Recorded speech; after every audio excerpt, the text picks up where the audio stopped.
No one said that the path is going to be easy. And it's not. We know life is rough, and we know there will be pain, and whether that pain is at the hands of an enemy or at the hands of nature or time or disease, there will be pain. It's an urge. Truth be told, every champion has felt it. Every president has felt it. Every king has felt it. Every lion has felt it. Every winner has felt it. Every soldier has felt it. Every victorious person has felt it. The urge to quit.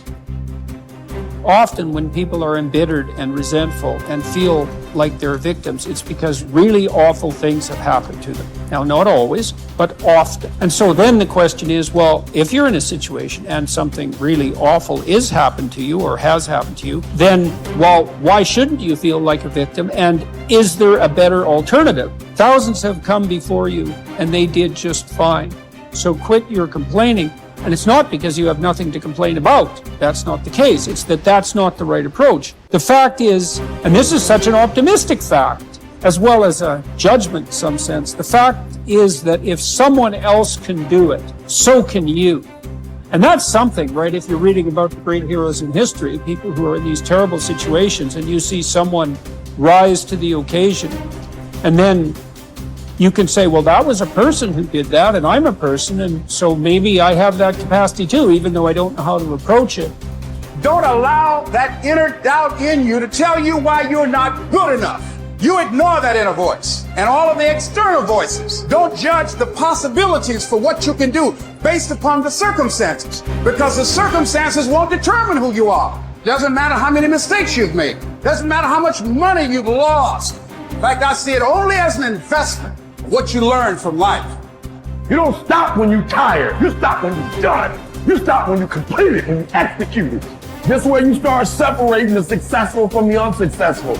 Just because it says trial on the package, or tribulation on the package, or pain on the package, it don't mean it ain't a blessing inside, and most of you turn around when you see pain.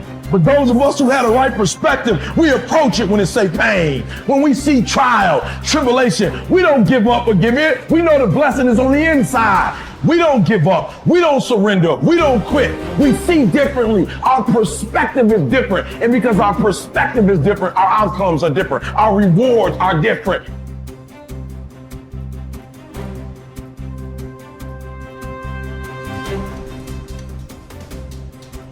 If you haven't learned something from periods of suffering, if you haven't wrung the juices of your own pain and drank them, for your own nourishment, you have wasted your experience and missed the chance to expand the capacity for being stronger the next time. That these seasons arrive at your door. My mental outcomes were a consequence of my habits. And my habits were a consequence of my choices. It is true that character is to some extent innate. Our genetic makeup imbues in us certain proclivities. But it is as true that character is mostly a consequence of choices. We all make them, and we should make them deliberately with the knowledge that these choices are part of our responsibility toward a purpose other than our own selfish aim. That responsibility is to your family, friends, community, and country. You have purpose in this life. God has you here for a reason. You may not know it, but He does. Your job is to find it. No one else can. You need to understand that your purpose may be great in the eyes of the world, or it may be commonplace and seemingly small. Your purpose might be your family, your children. Your purpose might be tutoring a child and changing their life. Your purpose might be the business you started. Your purpose might be cleaning up your block. Your purpose might be in the help you give others. Your purpose might be in the example you set. Only you and God know. Only you and God need to know. Search until you find it. And until then, Act as if you have it because you're wasting time otherwise.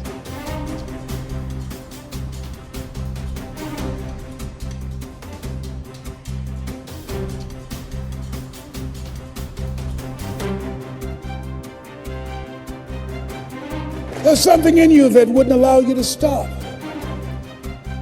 Dr. Howard Thurman,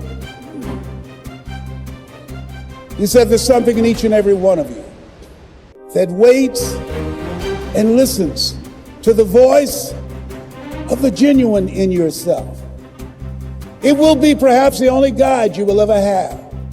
And if you cannot hear it, all of your life, your days will be spent on the ends of strings that somebody else pulls. And I say to you, the reason you showed up, even though you couldn't afford to be here, the reason you drove hundreds of miles, flew around the world, there's something in you, in your heart of hearts, that said, I'm not going to let anybody pull my strings. That said, I'm going to control my own personal economy. That said, I've got a dream I want to achieve. I want my children to have a choice of the kind of education that they want. That said, I am the captain of my ship. That said, I'm going to control my destiny. And whatever it takes, I'm willing to do the work. 1961. President John F. Kennedy had a decision to make. The decision was whether or not to call a news conference and tell the world the United States was going to go to the moon.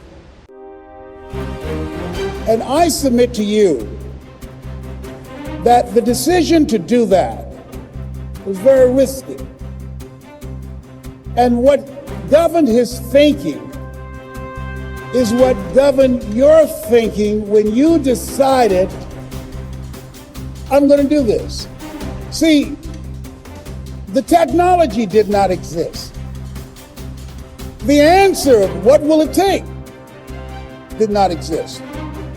No one had ever done it before. But he made a decision. He looked at Werner von Braun, the most brilliant scientist of that day. And he said, Werner, what will it take for us to go to the moon? And he spoke 5 words. And those 5 words, I think, is what governs most entrepreneurs. Those 5 words, I think, is what give people like you the courage to pursue their dreams. Those 5 words is what I think people who are pioneers, people who are breaking new ground, make decisions on. He said, what will it take for us to go to the moon? And the response was, the will to do it. As you look at yourself, as you look at your business, what will it take for you to increase your business? The will to do it. What will it take for you to become more powerful in your presentation skills and be able to increase the number of people, to quadruple your business? The will to do it. What will it take for you when others are quitting because of the rejections, when others are stopping because they just become so discouraged and they have creditors breathing down their neck and they have family members and friends telling them they're a fool? What is it that will allow you to have the mental resiliency to keep on keeping on, to keep your commitment to your commitment? The will to do it. Every time I say it and ask you a question, I want you to say the will to do it. What will it take for you to build your business? What will it take for you to increase your recruiting? What will it take for you to bring out the greatness in you and to make your mark? What will it take for you to become a high achiever and to bring out the billionaire in you?